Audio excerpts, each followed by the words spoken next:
Good evening, everyone. Thank you so much for joining us for a very special campfire edition of SocialFlight Live, brought to us all by Lightspeed Aviation. And we have such a very cool presentation tonight. Before I get into tonight's broadcast, what I'd like to do is tell you a little bit again about why we're all here. We started SocialFlight Live to support the general aviation community in this time of crisis, to help bring people together and provide both support and entertainment and information, anything that we can do to help general aviation. And so I'd really like to open those lines of communication and encourage all of you to send us messages and emails, text, let us know what's going on. Let us know what we can do to help support your organizations and your local communities through aviation, because that's really why we're here. And we've been so fortunate to have great guests and programs in the past to learn about aircraft disinfecting and flying during crisis. So many very cool things that are going on.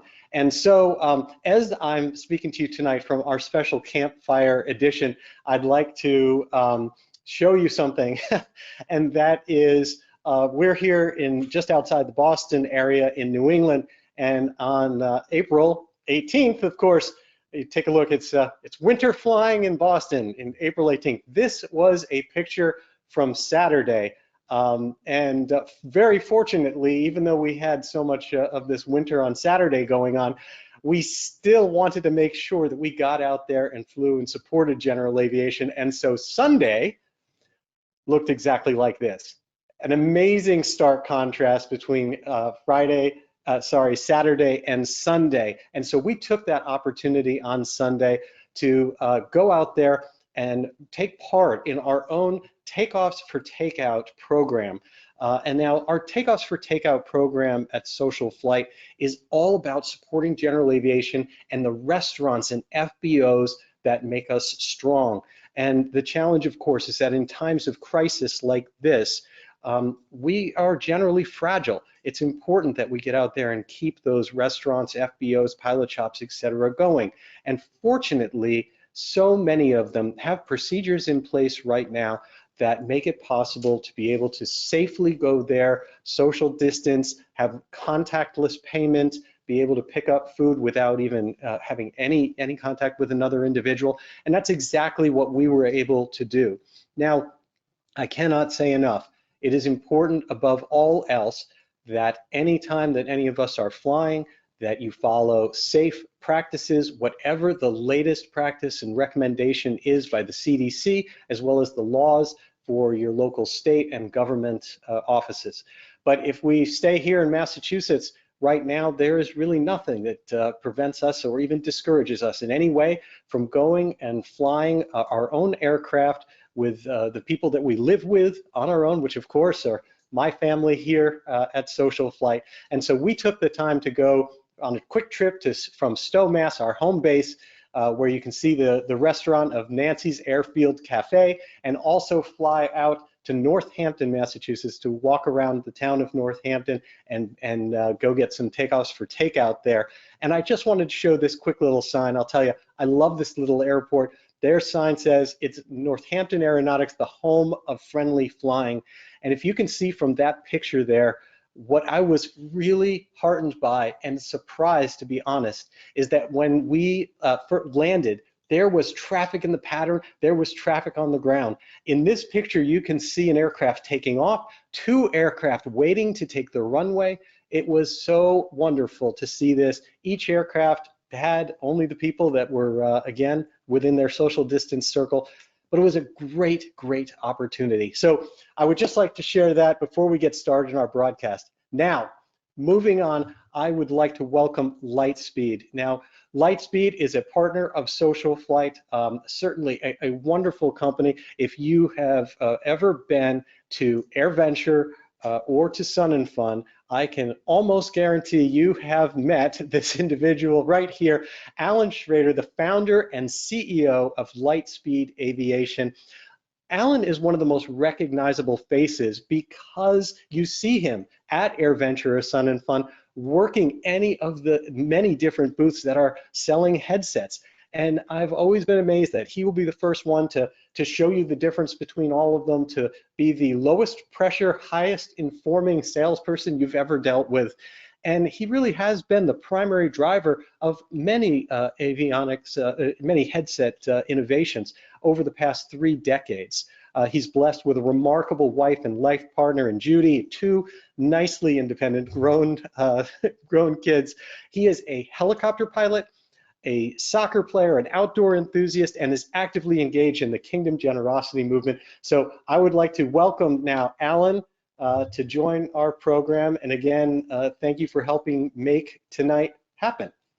Let's get Allan started here. Okay, there we go. There we go. Let's Hi, see. Allan. Well, thank you.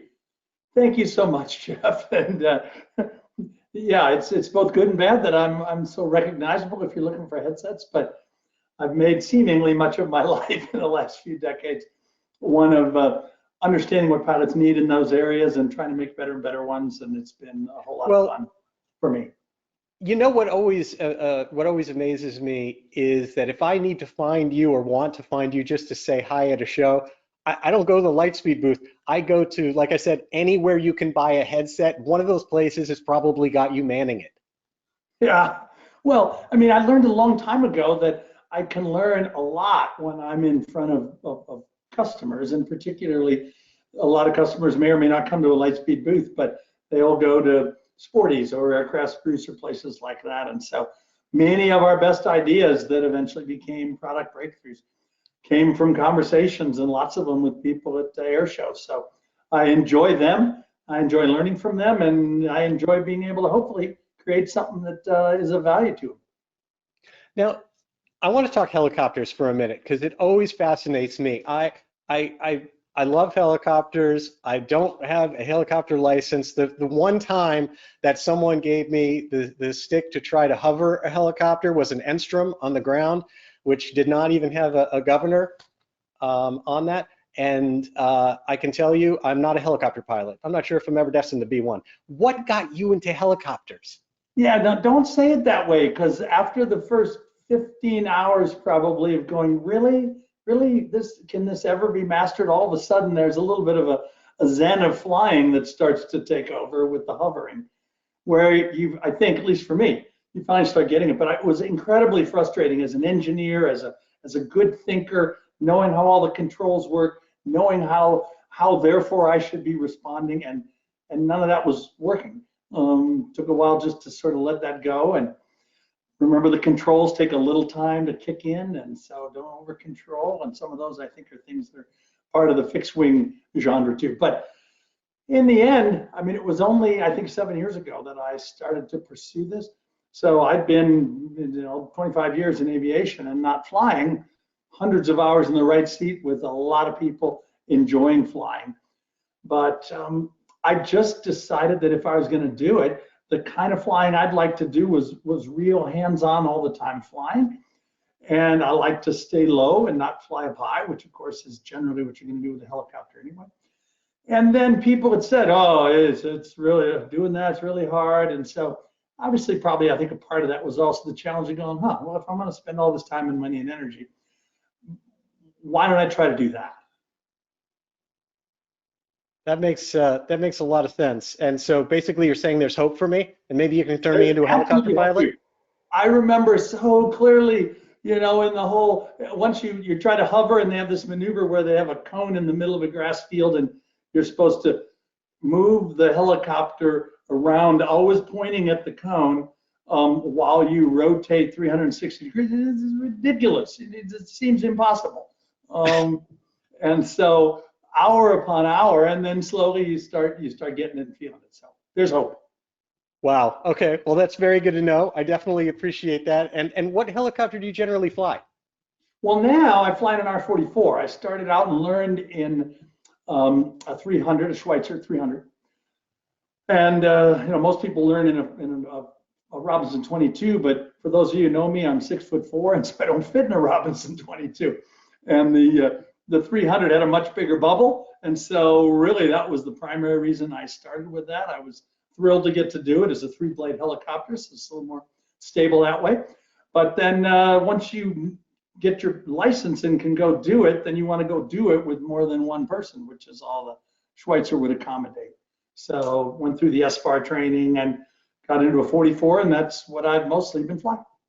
And what is the favorite helicopter you've flown? Well, so, I would say, so the 44 was such a wonderful step up with the governor from the little ones. That was super. But the last helicopter I flew, so now I do some training on my own because every flight's a training flight. I don't fly enough to not be in a training flight. But many of them are sightseeing flights. So the last one was, I was in a 407, and I had my family with me over Christmas time in Hawaii. So rented the chief pilot for Paradise, who's also a happy Zulu user, and we did 1.6 of flying all over the Big Island, and that was phenomenal. Obviously, turbine helicopter, gobs of power, and a huge long platform, 4 blades. So it was, my wife, when she landed, said, "Now I like flying in that helicopter." And I said, "Well, yeah, there's something, it's probably maybe between a 44 and that, it's all you need is another $1 million basically to be able to have that." There you go. Yeah. Nice. Well, I would like to now bring in another wonderful person from Lightspeed, a member of your board of directors, Teresa Demers, Executive Vice President of Marketing and Corporate Development, and have Teresa join us. And so Teresa earned her private pilot license in 1997 and an instrument rating a few years later. Loves flying small airplanes. I've known Teresa for a long time. Such a wonderful human being, and joined Lightspeed back in 2012, and now can combine that passion for aviation with creating innovative products and opening new markets for all of you. So Teresa, if we can have you join the conversation as well, that would be great. Excellent. Hi, how are you? Hi, doing great. Thank you. And I think I just heard Allan Schrader say he's going to buy a 407. Sure, Lightspeed's next helicopter is a Highly 407. unlikely. Yeah. Alan, we're losing your feed. All we know is you're buying it. Oh, okay. Yeah.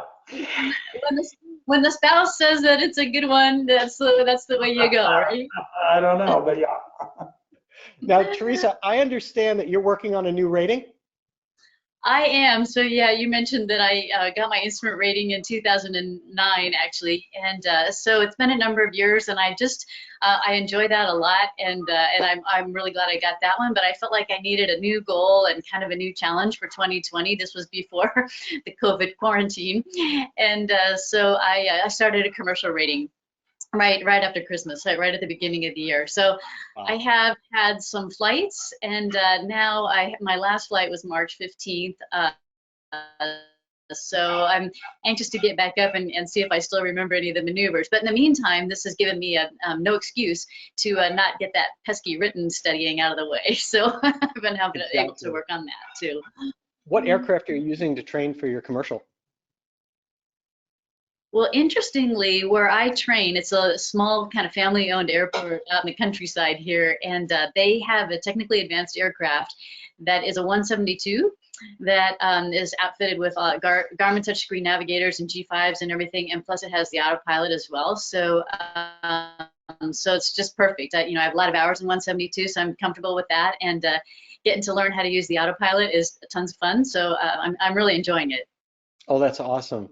And what's your, for anyone who has not started doing anything or explored the commercial license pathway, it is kind of interesting because some of the maneuvers there are actually kind of fun, of doing, lazy eights and chandelles and things like that. So of the flying practice that you've done, what's your favorite maneuver? I like them all, and probably the chandelle, I guess, would have to be my favorite. It's pretty challenging, and I certainly haven't mastered it yet, but I'm enjoying it a lot. But all of them, it's just all of them kind of just give you that step up on your skills. And one day maybe I'll do aerobatics. I've certainly enjoyed flying aerobatics with friends of mine, but this is just half a step closer to that too. So Absolutely. And then now, Teresa, I see your face all over the internet with aviation no tie downs. Can you tell us a little bit about that? Well, thank you. I don't know, it's all over the internet, but it is on the Lightspeed Aviation YouTube channel. And, you know, a couple of years ago, as we have been evolving our marketing strategy, we decided to get more involved in creating content. And we have a wonderful council of content providers. Jolie Lucas is a member who you had on a couple of weeks ago, I think. And I think she might be watching right now too, and other people. But one of the challenges I took on it was to, you know, was to make this episodic video series. And so we call it Aviation No Tie Downs. And it's really takes advantage of the fact that, you know, in this amazing job that I have, I get an opportunity to meet a lot of amazing people and travel a lot. And so I thought, you know, it would be really fun to bring some of these interesting stories of the people and the business and the adventure of aviation to Lightspeed's audience. And so I thought, sure, I'll just take a camera, I'll take a videographer and a camera, and we'll just go out and film this stuff, and it'll be really fun and easy. And it is really fun, but it is not easy. So I know we're gonna have Josh Flowers on here shortly.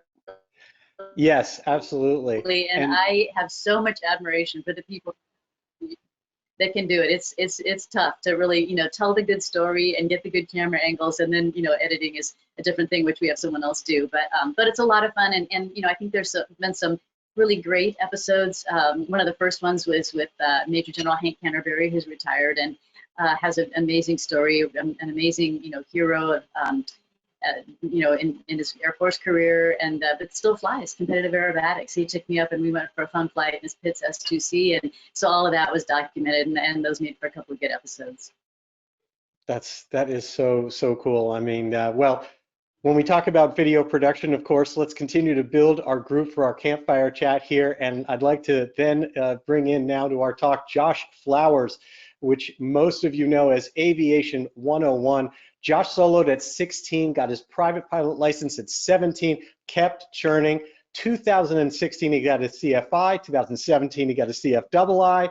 And now 2020 marks 10 years of videos that educate and inspire people to chase their dreams, while at the same time having this strong emphasis on encouraging safety in their adventures.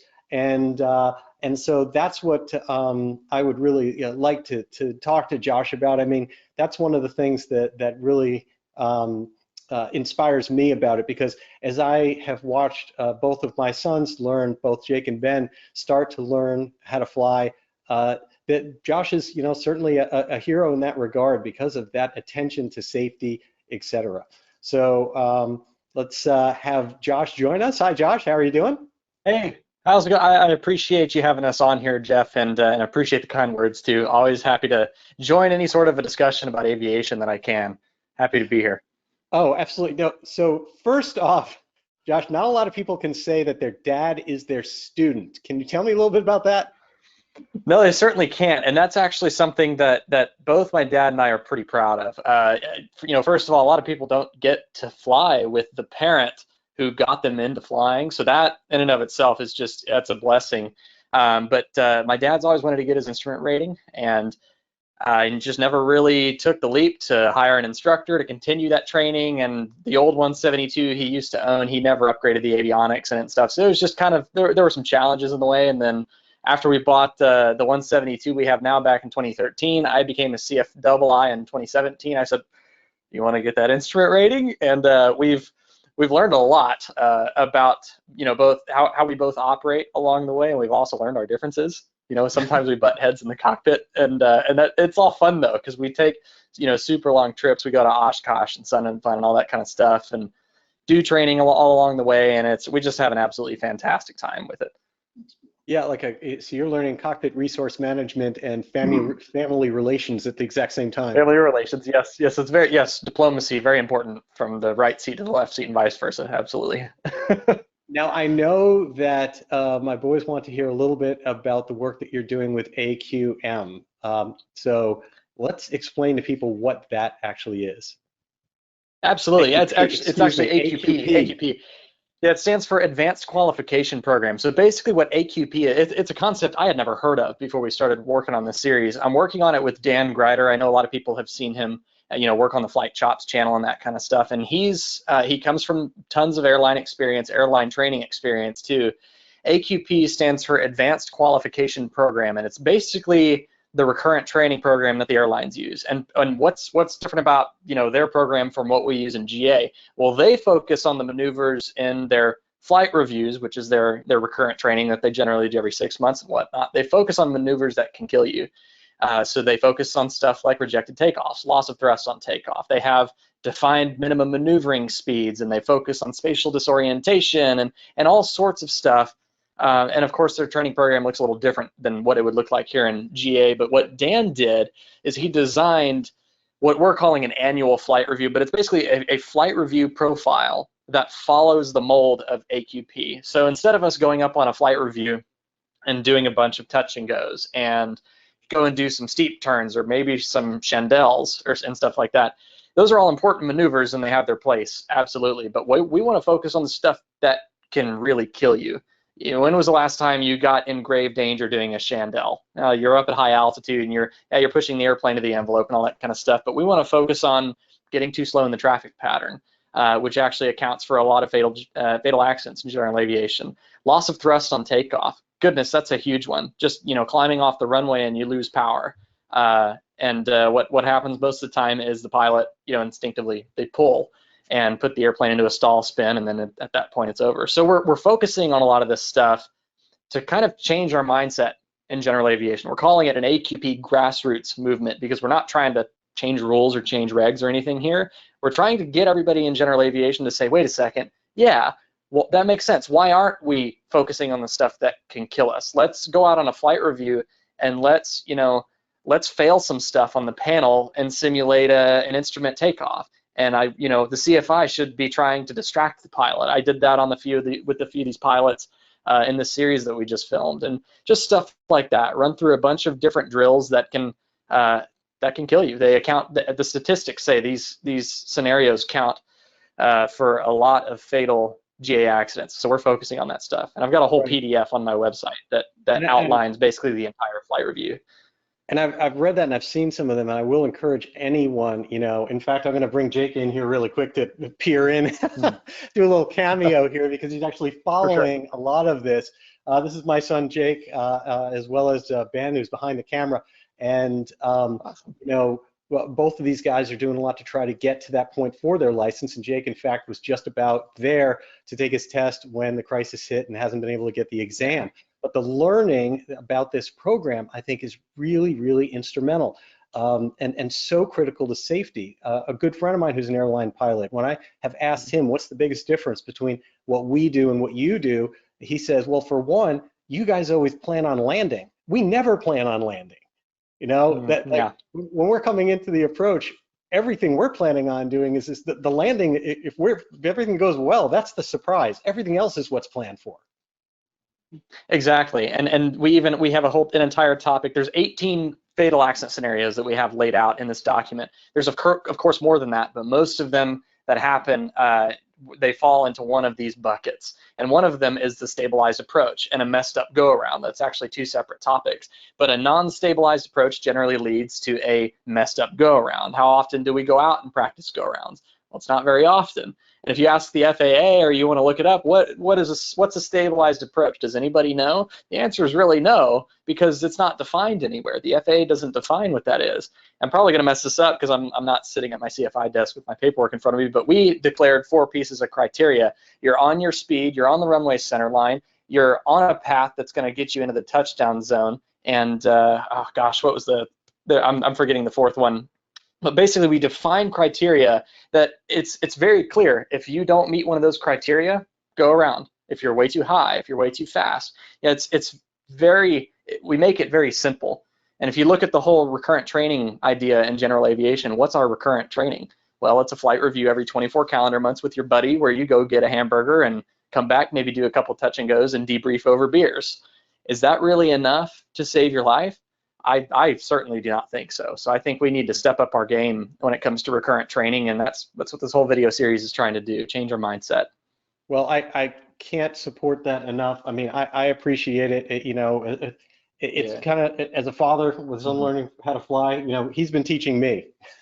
Yeah, I've actually Absolutely. just want to also just thank you for what you've been doing. I've been first watching what Flight Stops did, Mhm. and was crazy about that. I think I've been bugging you like pretty much every single day to watch all the videos and to read the whole packet that he did. And then you came out with something, so now I can bug him again. So, Yep, um, absolutely. Well, I really, really appreciate that. That means a lot. And it's comments like that that make me want to keep doing this work. And like Teresa mentioned, the video production side of things is absolutely grueling. I live right here at this desk, for the record, and it's stuff like that that you just said that really makes me want to keep going. So I appreciate that.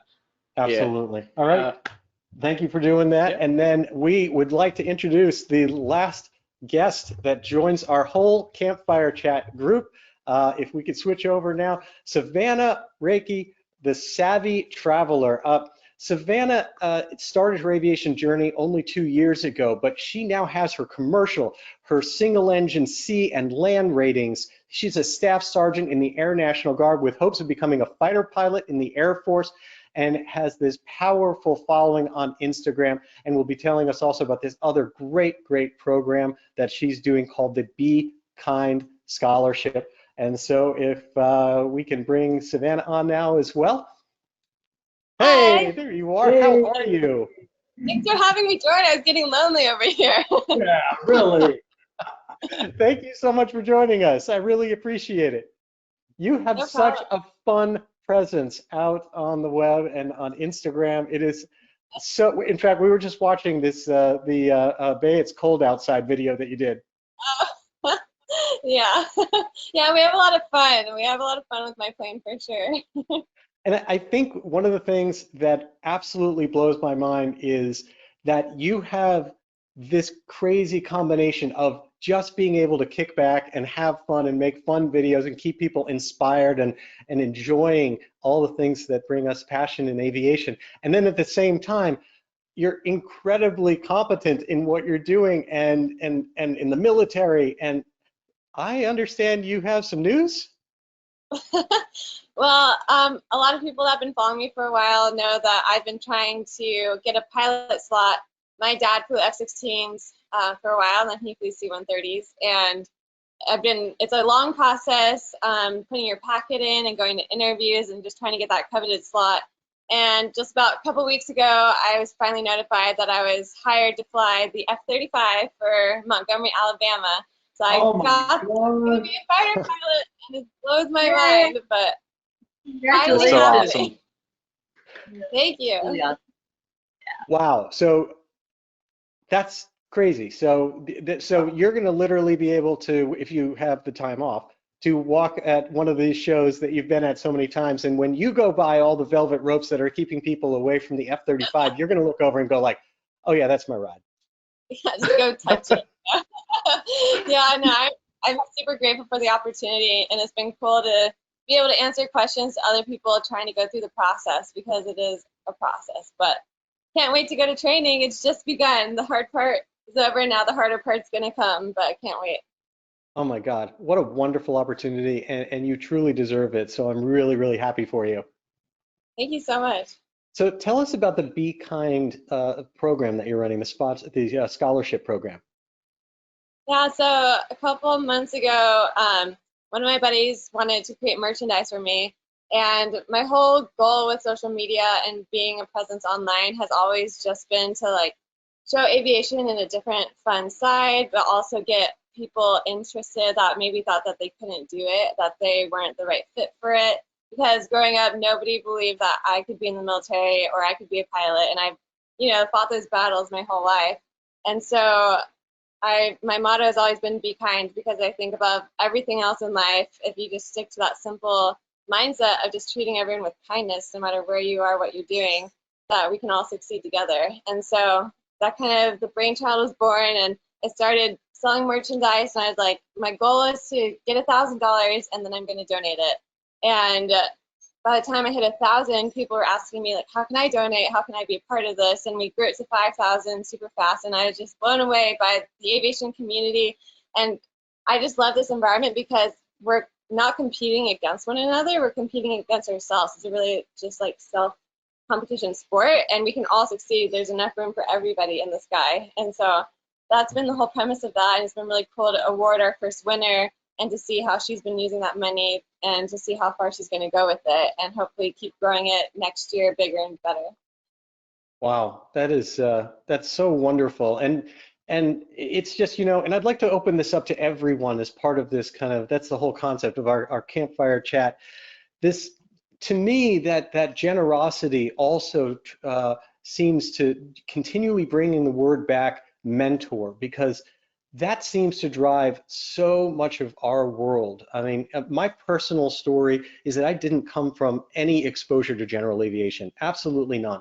I just probably had the same as everybody else, the interest in model airplanes and wanting to do it, but my family had no exposure to it, and we just thought that it wasn't, you either went into the military and became an airline pilot, or maybe if you're financially secure enough at some point in time, it became a hobby.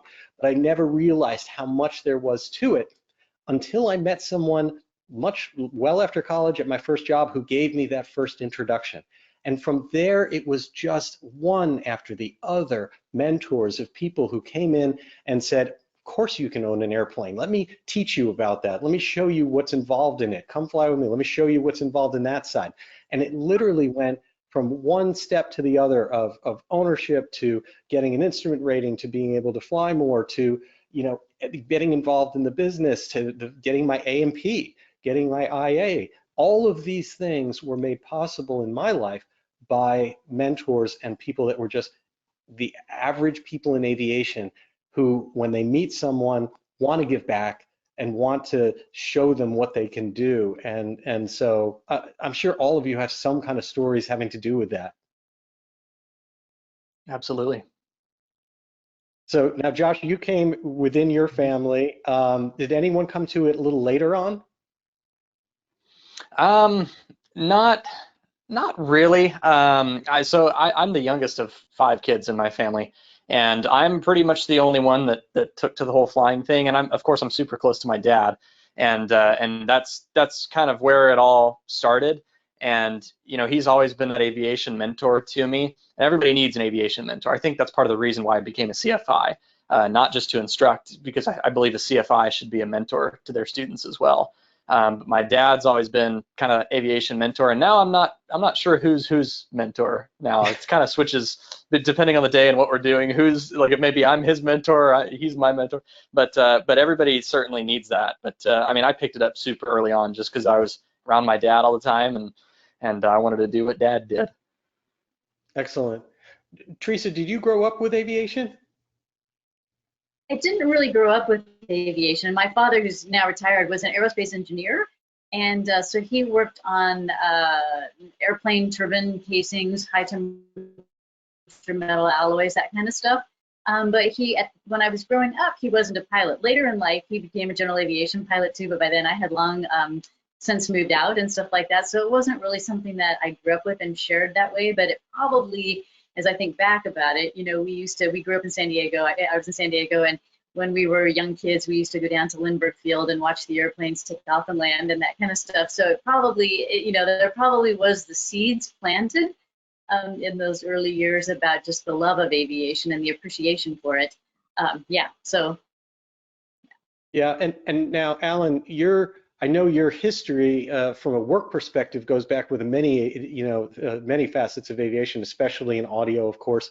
But what about being a pilot? Like, how far back does that go with exposure to it? Yeah, it's kind of funny as you were asking that. My dad, who's 97, still alive, was a P-40 pilot going into the World War II.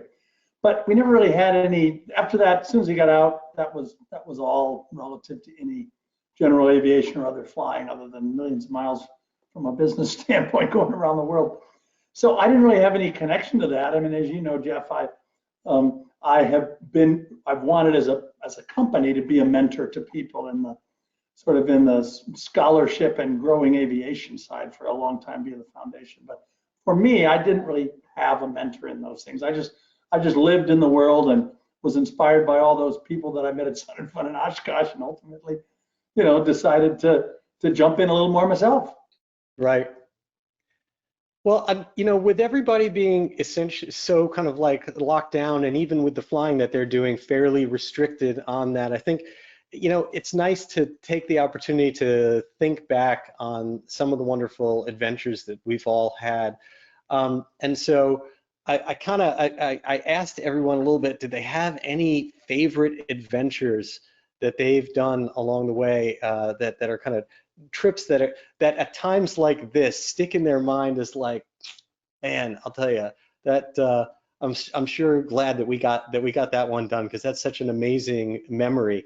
And I'll kick off that recently, as recently as last summer, I went with the boys on this amazing flight that we did to Ile Saint-Pierre, Miquelon, which are two small islands owned still by France that are still legally French soil, that you can get to with only 5 hours of flying and maybe a little over an hour of total over water flight, off the coast of Newfoundland. And just a wonderful experience. That was my favorite trip.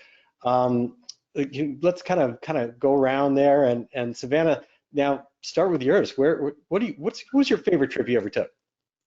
So, through social media, I've been able to meet some of my closest friends. I have a friend named Amelia, and she lives in Washington. And through her connection, I was able to go on a Stearman tour. And the Stearman is my absolutely favorite plane ever. My dream plane is the big yellow Stearman. I think there's nothing cooler than an open cockpit. So I had the opportunity to learn under the man who built the plane from scratch and fly for a week, just going all over with all these different planes and landing at different airports and learning to fly that beast in formation. And there's something called the Stearman smile, and it's what you get when you fly in the Stearman for the first time. And it's never left me, and I'll never forget that trip. It was the most incredible experience. Oh my God, that sounds like so much fun. I had my first chance not that long ago where someone offered me a ride in the Stearman. I got in there, held this broom handle of a wooden stick, and I had the Stearman smile, no question about it. I can't imagine going on a whole tour like you did, because that's a lot of Stearman flying. It's never enough, man. No, it's so amazing. Josh, how about you? I would have to say probably one of the most special trips. It's always with my dad, but last Oshkosh 2019, we didn't fly the plane. Actually, we ended up driving to Oshkosh. It's about 22 and a half hours up there. And we didn't take the plane because it was getting overhauled. The engine was getting rebuilt. It was poor timing, but we couldn't do anything about it. And it's actually a godsend that we drove, because the weather was absolutely atrocious last year when we got there. And then it was, of course, beautiful for the rest of the week. But it was fun just, packing up my SUV, and we just hit the road and drove almost all through the night, got to Illinois at like 2:30 in the morning, and then went the rest of the way the next day, and ended up needing the four-wheel drive when we got into the campground, because there was, a foot and a half of mud, and it was an absolute nightmare. But looking back on it, it was such a cool adventure with my dad, and it didn't have anything to do with flying except for the whole Oshkosh thing, but it was kind of a cool, guess we're not flying, guess we're going to take a road trip now. It was a fun adventure. It was cool. Oh, that's so awesome. And I will tell you, from this past adventure, you made a good decision. That was the right thing to do, yeah. Considering that the boys and I deviated through thunderstorms and had all sorts of things that caused a lot of sweat and a lot of concerns, and probably some things we can use in future video series for you. Oh, absolutely. Absolutely. Just let me know. Send it over. Lessons like, just because air traffic control tells you to do something doesn't mean you necessarily should be doing it. Yep. Learned that one about 8 years ago. Yeah. When you see your life flash before your eyes, you're like, okay, maybe I should rethink this. Yeah, exactly. And the controller's going, all I care about is my sector, so you need to keep going in that direction. Yeah, well. Right. Anyway, good decision on doing that one. Teresa, how about you? Well, it's hard to choose one. Certainly I think some of my funnest ones have been when my husband and I are able to take a plane and maybe with some friends and go for the weekend to San Juan Islands or Sun River or some of the, close, kind of fun weekend getaways. Maybe one of the most spectacular trips, though, was a couple of years ago. Being part of Lightspeed, and we were a sponsor of a trip that was done by a publication in Germany called Figure Magazine, and it was 3 days of flying out of a base camp in Burgundy in a little town called Neuilly St. Georges, and we had 15 pilots and 5 airplanes. And we spent 3 days just doing amazing scenic flying in France, over the castles one day, out to a little island in the Atlantic Ocean called Delron for mussels on another day. And then on the third day, we circumnavigated Mont Blanc in the Alps at 13,000 feet, and went from French airspace into Italian, into Swiss, back into French, and the whole trip was absolutely amazing, and it was just a great one of those, I mean, everything was spectacular to see, and especially for an American, also very interesting, but also just that camaraderie of all those pilots and airplanes, and just staying in the same place, this little chateau every evening, and they were very gracious because it was a German group, and so they were all very good English speakers, and so they did a nice job of kind of keeping me in the conversation, which I really appreciated. So 15 new aviation friends, and it was just tons of fun. Oh, that's so wonderful. It has definitely always been on my bucket list to fly overseas, and I've just heard it's so much fun. Yeah, it's different. It's harder. A lot more talk with the controllers, and a lot more frequency changes, and you're constantly busy that way. We get flying across vast expanses where you can go for 15-20 minutes without even hearing another call. That doesn't happen there. So yeah, so it's great. Oh, that's awesome. Allan, how about you? What's your fondest kind of memory? Yeah, so and helicopter people don't really take trips that much because it's not a vehicle for going, day after day someplace. But I end up really getting flight opportunities when I'm traveling.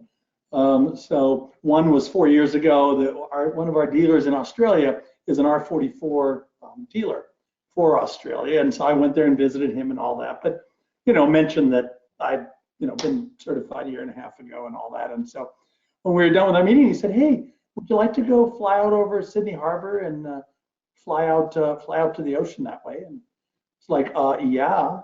So that was a fun chance to jump in on something and do. But probably my most memorable was 2 years ago. I was in the South Island of New Zealand. They have an air show there every other year at Wanaka, which is at the base of the sort of the Alps that are there in the South Islands. And as I reached out to our dealer there was a fairly well-to-do fellow who owned a twin turbine at the base of those mountains, and he was using Lightspeed headsets. And so when he found out I was going to be in the neighborhood, got to come out to my place. We got to go flying. And so yeah, we spent an hour and a half flying up through and into all the mountains, up by Mount Aspiring, and then back down through all these hollow. That was probably my most memorable flight of all. And the scenery, the situation, the serendipity, it was amazing. Thank you, Bill Day. Oh, that sounds like fun. That's so amazing. One of the other things that we were talking about, of course, is that concept of flying. I spoke about it earlier, being able to fly during the crisis. And, our position at SocialFlight is that you take each day, you take yourself where you are today, and tomorrow you may have to change. And where we are today, you follow the guidelines for safety and social distancing, and at the same time, it's still allowed. In Massachusetts, there are rules that have to do with if you leave the state and you come back, you're supposed to self-quarantine for 14 days. And so our flights have been inside of Massachusetts in order to not have any concerns about that. And of course, the basic status of general aviation is so many of those flights that you do are already basically meeting the same social distancing items that they would have before the word even was normal terminology, because so many people fly alone or only with a family member, and they own the aircraft they fly, and then they're not sharing headsets or sharing anything else.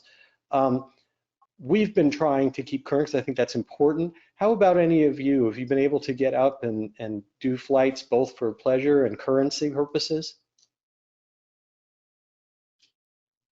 Allan, have you been able to fly? Yeah, actually, I mentioned I was up last Thursday with a dear friend in an SR-22. We took along our masks because we were not necessarily family, one of each other, but hand sanitizer and some wipes to wipe the plane down. But it was glorious, and he mentioned he was so happy to have a chance to go out and do that. He kind of needed an excuse, and it was a glorious evening to be flying.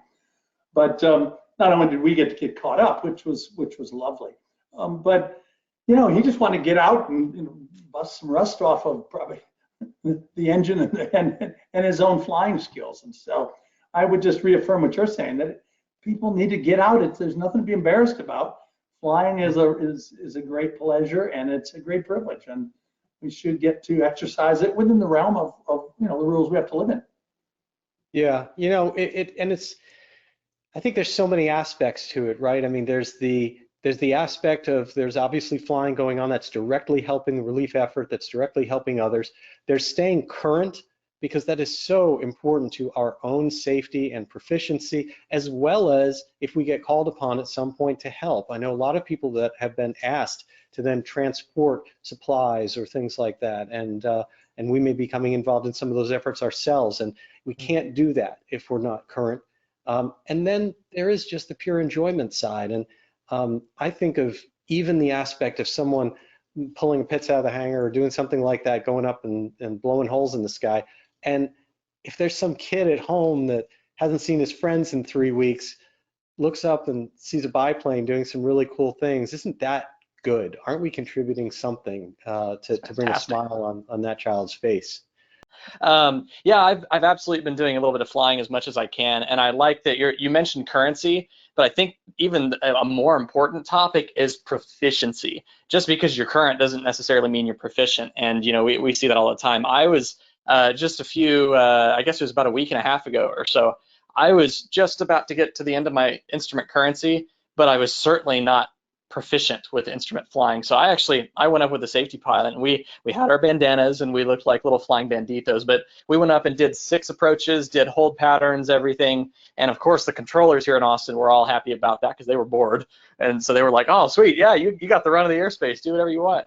And it was good to get up and just, you know, knock the rust off and get some proficiency stuff done. And my dad and I are trying to continue training as best we can. You know, it's all kind of slowed down because his work's super crazy. I'm backed up on footage, and we're both pretty busy, but we're trying to just kind of maintain some normalcy with precautions there as best we can. But we're definitely getting out and flying. Yeah, I mean, it's a good point about proficiency. I mean, like you said, just meeting the minimums doesn't really do much to keep you safe. And the only options, at least if you're an IFR pilot, that the FAA gives you are doing, you know, hood work essentially with a view limiting device and a safety pilot, which is difficult to do and meet those guidelines, or fly actual IFR. And if you're not proficient, going out there simply to gain your proficiency and putting yourself directly into IMC isn't the safest way to approach that, I would imagine. It's not smart. Yeah, it's not smart. And it's certainly, you know, like you said, the currency is a minimum requirement. The keyword there is minimum. So you don't, you know, just because you meet it, same thing with a flight review, and I could sit here and preach about this for an hour, just because it says you need to do a flight review every 24 calendar months. Well, why don't you just do it every 6 months? What's wrong with that? You know, it's a minimum requirement. So do you want to settle for the minimum threshold of proficiency there? That's my whole take on it. So I try to get up as often as I can, even if I'm just going to go for a, you know, a short scenic flight. It still gets you in the airplane, it gets you reading the checklist, gets you looking at a map, talking to ATC, and it just keeps you proficient. Right. Anyone else had any recent flying they'd like to chat about? So yeah, I was lucky enough when the quarantine started, we actually live on an airport in the Keys, and so we just kind of jetted off. We're like, hey, we're gonna be quarantined, we might as well be quarantined, where you can fly all day, every day in your own plane, a private little strip, and it's honestly been the best, like, for my sanity, just to be able to get up there, take my siblings up, and just kind of show them around, and just find the joy in life again, and just kind of share that with other people still. Yeah, absolutely. Well, one of the things I would like to kind of have as our last little chat topic as we come towards the end of the hour here is really funny stories and things that put a smile on our face over the last, whether it's recently or whether it goes back a while. I know that you at Lightspeed have done a program on things that are heard on the radio. We contributed some to that because we have certainly heard some funny things on the radio. And I will raise my hand from one that goes years back and say that I was completely guilty of a huge foul, which was deciding as I was flying into Nantucket one day with some friends and family on board the aircraft, and thought it would be oh so cute and funny to give the entire captain's speech or flight attendant speech of everything that everyone needed to do, except for the fact that my hand instinctively pushed the push to talk button as I gave the entire thing. And as soon as I realized that at the end, let go, everyone was laughing on the frequency for just enough time as it allowed them before they then had to fix all the airplanes they hadn't been able to talk to. So eggs on my face for that one, but that was my funny one. That's pretty funny. Anyone else have anything fun or a funny story with that? Or right now, the thing that brings a smile to my face is when I hear planes and helicopters in the air. You know, I think as pilots, we always look up when we see something, but it's a little more rare these days. And just before we came on, I heard a little airplane in the air, and it's just that's heartwarming right now, right? You know, we really applaud you and support your view, Jeff, this whole time about just, you know, you don't have to feel guilty if you're up and flying and having fun, and just be safe about it, and you know, with the social distancing and all of that. But it's part of what we do, and it is part of helping the economy too, right? So, anyways, that's not a funny story, but something that brings a smile to my face for sure. Absolutely. Well, on that note, I mean, we're flying on Sunday. We got to listen to some pilots talking to each other that were flying on the radio, and they were trying to discuss at what point formation flying violated the laws of social distancing, and they must have been exceptionally good formation pilots. Yeah, if they really. were worried about that. Probably at the level, Savannah, you're going to be at flying the F-35. Well, that's cool. With that, on what Teresa basically coming. What's that? Go ahead, Josh. I was just going to say on the note that Teresa was saying with, you know, it shouldn't be a shame to go out there and fly, and, you know, our airplanes miss us. Well, also the controllers miss us too. It's kind of funny. I was out doing pattern work with one of my buddies. He was about to take his private pilot check ride right before this whole thing hit. I think that's the case with a lot of people. So he's kind of on hold. Flight school's closed. He can't even rent to go solo. So I said, okay, let's go take the Skyhawk out, and I put him in the left seat, let him fly. And we were doing pattern work, and it's like our second or third touch and go. We're on short final, and I kind of look at him. I said, "Were we cleared to land?" He said, "I don't know." I was like, "Okay, well, I should ask." and we're the only ones in the airspace within 20 miles. And I call the controller. It's a Delta, and I say, "Hey, are we cleared to land? Runway 35?" And his name's Ed, the controller. I could just hear him swinging his feet off the desk, keying up the mic, kind of looking around, saying, and he said, "I don't know. Where are you?" I said, "Well, we're on short final," and he kind of sighed and keyed up the mic again. And he said, "Well, I guess during a global pandemic, you need a landing clearance anyway, so you're cleared for the option, runway 35." And we laughed about that for the rest of the evening. So the controllers miss us too. Get out and fly. You know, they do. One of the other currency flights that we were taking, it was fascinating because the controller actually thanked us for flying. They do miss us. They do care about it. I've been hearing that. Yeah. We read in the news about understaffing issues. We don't want to put stress in any of those types of situations that exist. But from my little world of personal experience, what I've seen is they're thrilled that you're there. That you're there. They absolutely thrive on aviation the same way that we do. Oh, absolutely. They're passionate about it just like we are. Yeah, absolutely. They want to see us flying. Well, with all of that, I would just like to thank all of you so much. Allan, Teresa, Josh, Savannah, thank you so much for joining us for this very special Lightspeed Campfire Talk edition of SocialFlight Live. It's been wonderful. I miss all of you, and I look forward to being able to connect in person. Hopefully at Oshkosh, and if not, at the next time that we can all get together at one of these events, and really appreciate. I would like to end by quickly kind of going around. If you could each talk. So, for example, Josh, you're working on that new effort. Direct us to where you are, and then Savannah. Let's all go around and make sure that everyone knows where to connect with you, because you are all such wonderful resources for information and entertainment, and of course, products at Lightspeed. For sure. We all appreciate that, Jeff. So I'm working on the AQP series right now. I'm editing part 3 right now. It's probably going to go till part 6, and I release once a week. So you can find that on youtube.com/aviation101. That's the Aviation 101 YouTube channel. And then aviation101.com, if you go to the AQP Grassroots tab, that's where you can find the PDF that explains the whole series. And like I said before, we're just trying to change the mindset about recurrent training in general aviation, and hopefully we're going to save some lives and see that fatal accident rate go down after sharing all this stuff.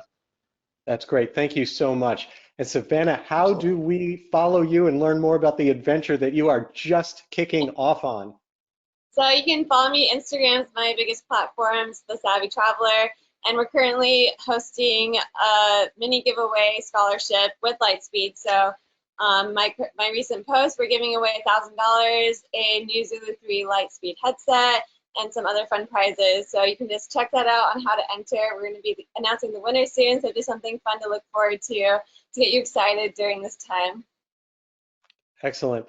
And Allan and Teresa, again, thank you so much. Lightspeed being one of SocialFlight's partners, really do appreciate everything that you do for us and help us do for general aviation. And so obviously, Lightspeed, if you want to give the information for being able to reach out and anything going on right now. Go ahead, Teresa. Teresa. The audio is breaking up just a little bit.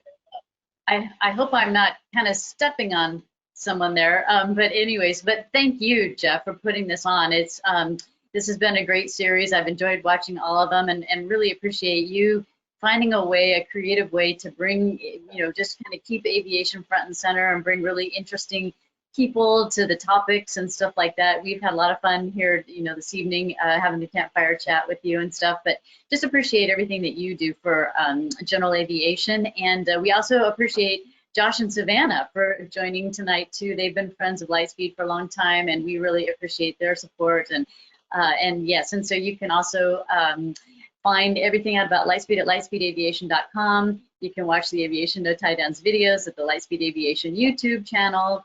We have, with our friends at SiriusXM, we have a little special going on right now.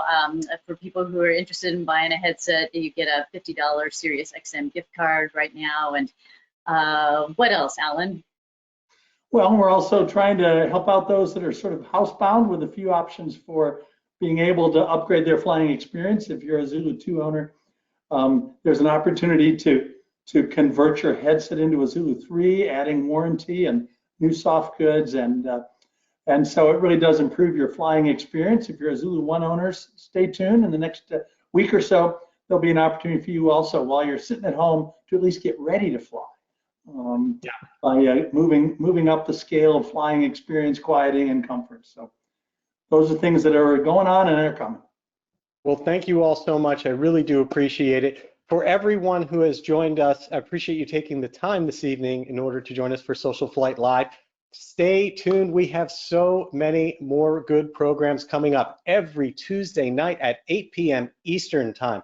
Coming up in our next program next week, we're going to have Air Show Night with Rob Holland and Michael Goulian. It'll be a really fun night. That's gonna be just all sorts of fun. Since we can't see an air show right now, we'll learn and talk to those folks about what's involved in an air show. We have a very special legendary Women of Aviation Night coming up. Martha King, Julie Clark, Pia Bergqvist, and also Jolie Lucas will be joining us. Lots of fun going on, and then I'll tell you, you cannot imagine the things that are lining up for following that. High altitude night, all sorts of cool things. And so we're just here at SocialFlight trying to support all of you, trying to support general aviation, and I just appreciate you taking the time out of your evening to dial in and join the conversation. So until next time, I'm Jeff Simon. Thank you to everyone at Lightspeed and all of our partners for supporting us and keeping this and making this program happen. Blue skies.